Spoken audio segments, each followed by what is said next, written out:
Good morning, everyone. Happy Monday. I don't know about you, we've got a super busy week planned over here. We're moving. I planned out my week over the weekend. I was doing some reading and looking over my plan and my schedule for the week and looking for something specific. I was actually looking for what the heck can I take out of this schedule, right?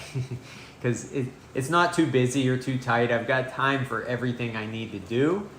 And yet I wanted to make sure that I really had time for everything I need to do and that I'm not dedicating time to things that I don't need to do or things that really aren't beneficial to me or to my principles.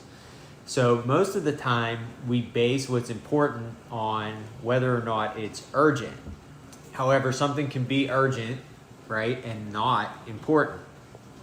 In the 7 Habits book that I've been sharing a lot out of for the last few weeks, Stephen Covey talks about quadrants, or the time management matrix, as he calls it. I'll hold it up for you here to see it. Not sure if it's backwards or not, but you get the picture, right? So you basically have 2 factors.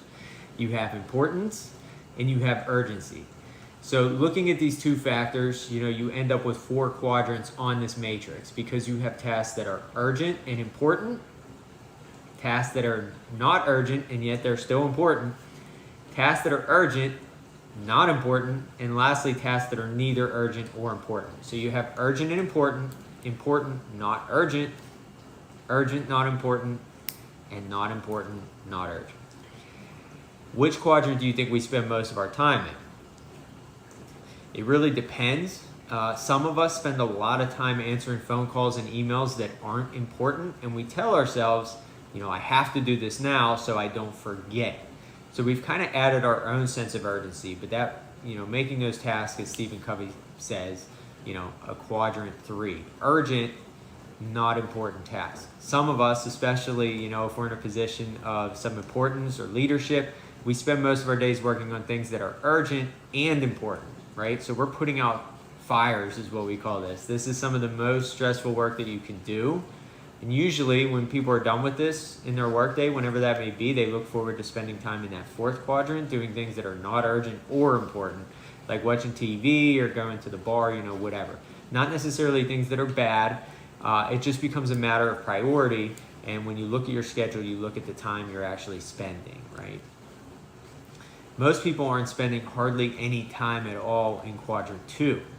These are tasks that are important, but they're not urgent, so we don't do them. This is a quadrant for being truly proactive. Answering emails as soon as they come in, just so you don't forget, that's not proactive. By definition, it's totally reactive. In real estate, I know agents that are constantly nagging about items way ahead of their schedules because they're thinking about it, and they don't want to forget between now and the actual deadline. And they're proud of themselves for doing this because it might seem proactive, but what's actually proactive is taking the time that we spend nagging and coming up with a system or a process of some kind. It could involve technology, but it doesn't have to. And coming up with a system that ensures that you don't miss the important deadlines and that other people around you don't miss them either when they're due or right before they're due at a time that's actually helpful. That way you don't need to put out a fire later when that missed deadline becomes a catastrophe. In the meantime, however, it opens you up to spend more time doing more quadrant 2 things that also benefit you and everyone around you.